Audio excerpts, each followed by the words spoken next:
నువ్వు ఎట్లా చూడాలి, ఎట్లా నడవాలి, ఎట్లా మాట్లాడాలి, ఏది మాట్లాడాలి, ఏది మాట్లాడకూడదు, ఏది తలంచాలి, ఏది ఆలోచన చేయాలి, ఏ మార్గంలో వెళ్ళాలి, ఏ యొక్క పనులు చేయాలి, ఏ పనులు చేయకూడదు, ఇవన్నీ నేర్పించేది ఈ వాక్యం కాదండి. చేస్తున్నాను ఏదేదో కాదు, ఏదేదో సంపాదించడం కాదు. వాక్యం మన హృదయంలో సమృద్ధిగా ఉంటే ఏం సంపాదించకపోయినా పర్లేదండి. ఎన్నో సంపాదించి వాక్యం హృదయంలో లేకుండా సమృద్ధిగా సంతోషంగా లేకపోతే ఏం లాభం?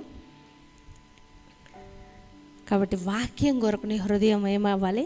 తెరవబడాలి. వర్ధిల్లాలనే ఆశ చాలామందికి ఉంది. ఈ వాక్యానికి విరుద్ధంగా, వాక్యానికి వేరుగా నువ్వు ఎట్టి పరిస్థితుల్లో వర్ధిల్లలేవు. ఎంత ధ్యానం చేస్తున్నాం, సమయం ఎంత ఇస్తున్నాం, వ్యక్తిగతమైన ధ్యానం ఎంతసేపు గడుపు. కొంతమంది ఎలా ఉంటామంటే అరగంట సేపు కూర్చున్నాను దేవుని సన్నిధిలో, ఇంకే హాలిడే వచ్చిందంటే టైం అంతా పాస్ చేస్తారు చాలామంది. ఒక తీర్మానంతో నేను ఈరోజు వాక్యంలో ఒక 10 అధ్యాయాలైనా చదవాలి. నేను దేవుని సన్నిధిలో కూర్చుండి ఆయన్ని వెతకాలి అనే మనసు మనలో ఉంటే యోసేపులాగా వర్ధిల్లుతాం. Praise the Lord. హల్లెలూయా.